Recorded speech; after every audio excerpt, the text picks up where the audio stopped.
जय हिंद। देखिए, निज्जर की हत्या के बाद वैसे ही भारत और कनाडा के रिश्ते खराब चल रहे थे। अभी कई ऐसे मोड़ आए जिसमें और भी भारत और कनाडा के रिश्ते खराब होते चले गए।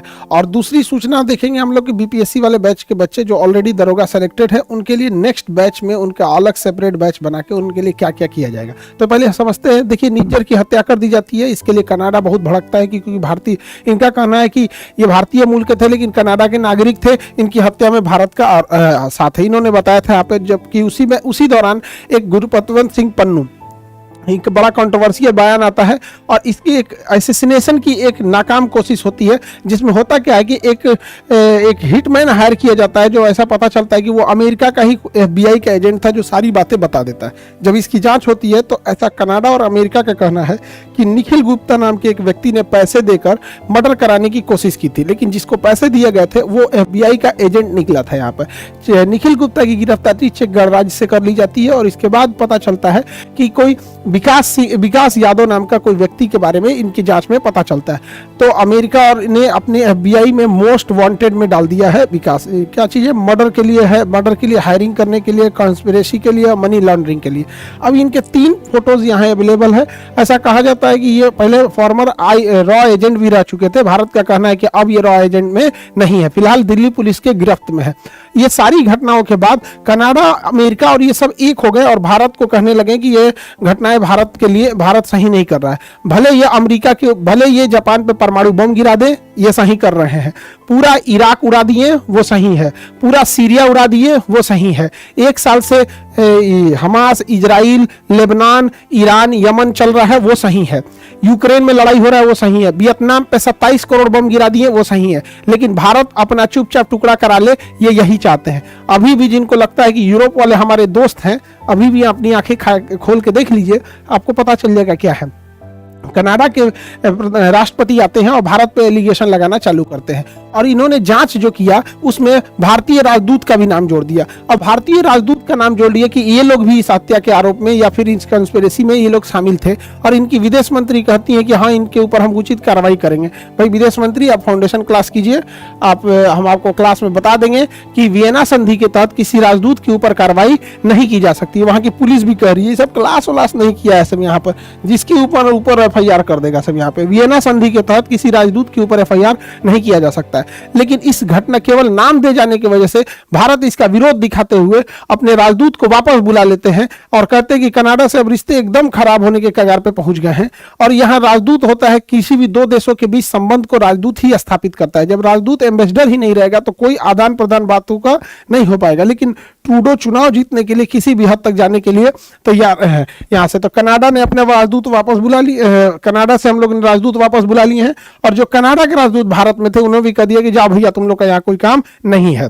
भारत ने अपने राजदूत को वापस बुलाया तो अमेरिका और वेस्टर्न मीडिया है वो ये छाप रहा है कि कनाडा ने वापस भगा दिया। अरे हम लोग वापस बुलाए हैं, कोई भगाया नहीं है। और हमारे देश में जो न्यूज चैनलों पे विस्कन्याएं हैं, उनकी उतनी पहुंच नहीं है। अभी ये लोग, हाँ आप बताइए, 4 गो बकलोल को बैठा के, हाँ आप क्या कहना चाहते हैं, आप क्या कह देते हैं, ना खर न पतवारो जनेन प्रधान। तो हमारे मीडिया में क्या होता है, यही सब चीजें तो हो रही हैं हमारे यहाँ पे। हमारी मीडिया के पहुंच इंडिया के बाहर है ही नहीं है।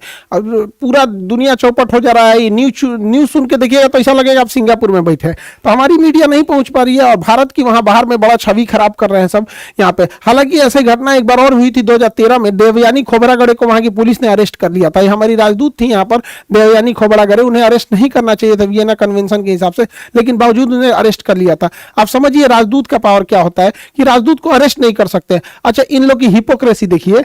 ईरान का राजदूत बैठा था सीरिया में, ईरान का राजदूत सीरिया में बैठा था, इजराइल ने बम गिरा दिया। तो भाई इजराइल ने बम गिरा दिया, ये अपने सेफ्टी के लिए कुछ भी कर सकता है। तो भाई जब इजराइल को अधिकार है अपनी सेफ्टी का करने के लिए, तो भारत को क्यों नहीं अधिकार है अपनी सेफ्टी के लिए काम करने के लिए? तो लेकिन भारत के लिए ये लोग नियम लगाते हैं। ये मतलब इनका अपना है, या अंग्रेजों के लिए कोई नियम नहीं होता है यहाँ पर। अब ये सब अपना एक ग्रुप बनाए हैं सब, 5 आईज, 5 देश मिलके फाइव आईज बनाए हैं सब, कि मतलब कुछ भी होगा हम लोग थुथुर पे लाठी रोक लिया जाएगा, हाँ हाँ हाँ हाँ करके चिल्लाएंगे, हम लोग एक ही जगह हो जाएंगे लोग, पांचों लोग मिलकर। कौन है भैया? कनाडा, अमेरिका है यहाँ पर इस एरिया में, ऑस्ट्रेलिया, न्यूजीलैंड है और ये ब्रिटेन है यहाँ पर। यही मोदी जी गए थे तो मोदी जी को बॉस कहा गया था। भारतीय मीडिया देख लो यहाँ पर, अभी बॉस कर रहा था, अभी भारत से कह रहा है कि नहीं कनाडा से संबंध अच्छे करने चाहिए, भारत को अपनी छवि सुधारनी पड़ेगी, भारत को अपने काम करने के तरीके बदलने पड़ेंगे, यही वाले हैं सब यहाँ पर।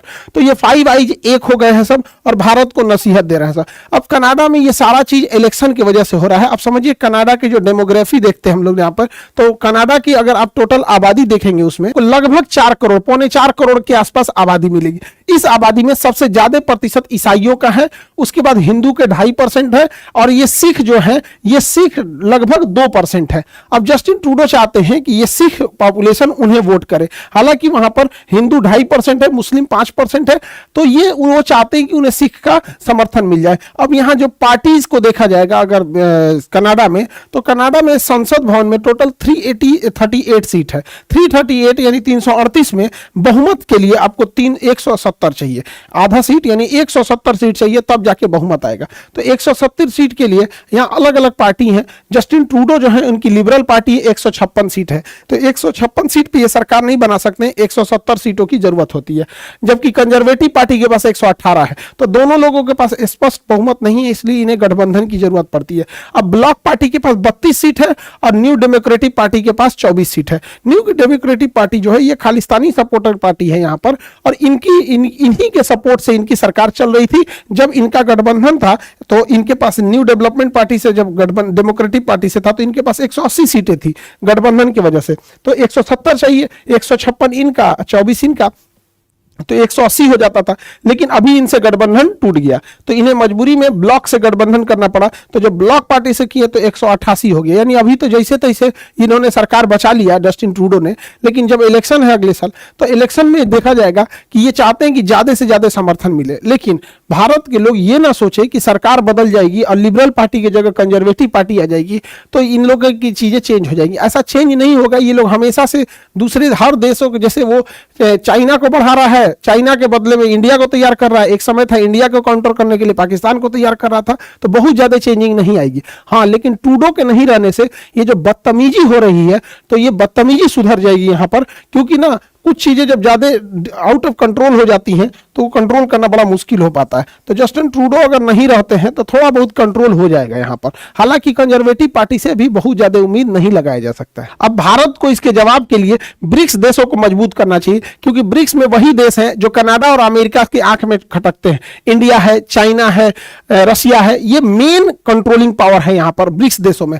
और यहाँ पर G7 देखेंगे तो G7 की मीटिंग कनाडा में होने वाली है। ऑब्वियस बात है कि भारत कनाडा में G7 की मीटिंग लेने नहीं जाएगा, और अगर चला गया तो शर्म की बात है भाई, क्या जरूरत है जाने की। आपने राजदूत वापस बुला लिया और बदतमीजी से बतिया रहा है, क्या जरूरत है वहां पे। और G7 के बदले हमें ब्रिक्स को इतना हाइप देना चाहिए, इतना हाइप कि G7 ऑटोमेटिक कमजोर होने लगे। इससे अमेरिका को दिक्कत होगा, क्योंकि G7 7 शक्तिशाली देशों का समूह है जिसका लीड कर रहा है अमेरिका, लेकिन ये पतन के कगार पे है। और ये जो ब्रिक्स है ये उभरते हुए शक्तिशाली देशों का समूह है, इसको लीड कर रहे हैं सब तीनों देश, इंडिया, चाइना और रशिया यहाँ पर। तो ब्रिक्स जाएगा तो G7 की वैल्यू घटेगी। अभी दोनों बराबरी पे चल रहे हैं सर, लगभग, लेकिन G7 अपने डाउनफॉल की ओर बढ़ रहा है, तो ब्रिक्स को देखेंगे तो ये अपने अपवर्ड की डायरेक्शन में बढ़ रहा है। तो इसी को कंट्रोल करना बहुत ज्यादा जरूरी है। अगर ये इन्हें छोड़ दिया जाएगा तो अमेरिका, ब्रिटेन ये प्रेशर लगाएंगे किस चीज के ऊपर, कनाडा के ऊपर। रीजन क्या है कि अगर कनाडा को ज्यादा छूट दिया जाएगा तो इंडिया, चाइना, रशिया और ये ईरान ये आपस में ज्यादा करीब आएंगे, जिससे कि अमेरिका को भी काफी ज्यादा दिक्कत होगा। यूक्रेन की लड़ाई वगैरह में भी बहुत दिक्कत होगा। हालांकि यूक्रेन की लड़ाई कुछ दिन की मेहमान है, जैसे डोनाल्ड ट्रंप आएंगे यूक्रेन को दी जाने वाली सारी मदद की राशि को वापस ले लेंगे, उधर रशिया उनका बैंड बजा देगा। लेकिन हाँ, डोनाल्ड ट्रंप के जीतने के बाद इजराइल को भी खुली छूट मिल जाएगी। उसके बाद गाजा पे हमला तो हो ही चुका है, अब लेबनान पे भी हो जाएगा और हो सके तो ईरान पे भी हो जाएगा, क्योंकि डोनाल्ड ट्रंप तो ओपनली कह चुके हैं इजराइल से कि ईरान के जो न्यूक्लियर फैसिलिटी है वहां पर अटैक किया जाए। ये वाला चीज आप समझ गए होंगे। और जो बिहार दरोगा में ऑलरेडी बच्चे सेलेक्टेड हैं, इस बार उनके लिए गोल्डन अपॉर्चुनिटी है, क्योंकि आप 15 साल ड्यूटी करेंगे तो डीएसपी बनेंगे। 15 साल एकदम रगड़ के एकदम हालत खराब हो जाएगा तब। और आप लोग के लिए बढ़िया मौका है एक ही बार प्रमोशन के लिए, क्योंकि इस बार बीपीएससी में 2000 से प्लस सीटें हैं। यहाँ पर इतना सीट कभी नहीं दिया था, लगभग 250 डीएसपी की सीटें हैं। तो जिन लोग का है यहाँ पर, तो उनके लिए एक अलग से हम लोग एक ड्रॉ कर रहे हैं, ताकि वो लोग कैसे तैयारी करेंगे अपने ट्रेनिंग के दौरान। तो जो सेलेक्टेड हो गए हैं बच्चे, वो सारे बच्चे जो सीरियस हैं आगे बीपीएससी में बैठने के लिए, तो वो लोग कल यानी मंडे के दिन 21 तारीख को, कल मंडे है 21 तारीख है, तो कल 21 तारीख को शाम को सेंटर पे आएंगे। उन्हें सारा स्टडी मटेरियल दिया जाएगा, आंसर राइटिंग दी जाएगी, कितनी चीजें, लगभग 30 से 40 के आसपास में किताबें, स्टडी मटेरियल, आंसर राइटिंग, और उन सब का एक अलग ग्रुप रहेगा जिसमें कि उसे उसी हिसाब से सिलेबस डिजाइन किया गया है कि वो ट्रेनिंग में रहने के दौरान भी पढ़ सके यहाँ पर।